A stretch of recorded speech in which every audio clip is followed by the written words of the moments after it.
I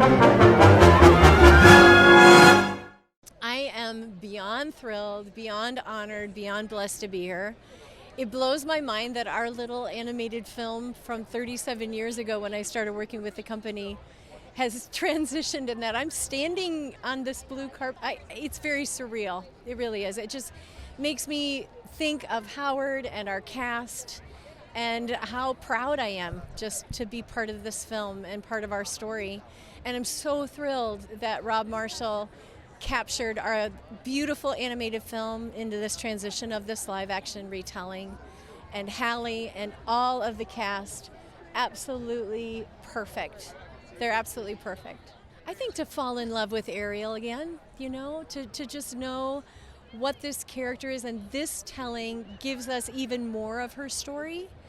And I think to love Ariel the way I love Ariel.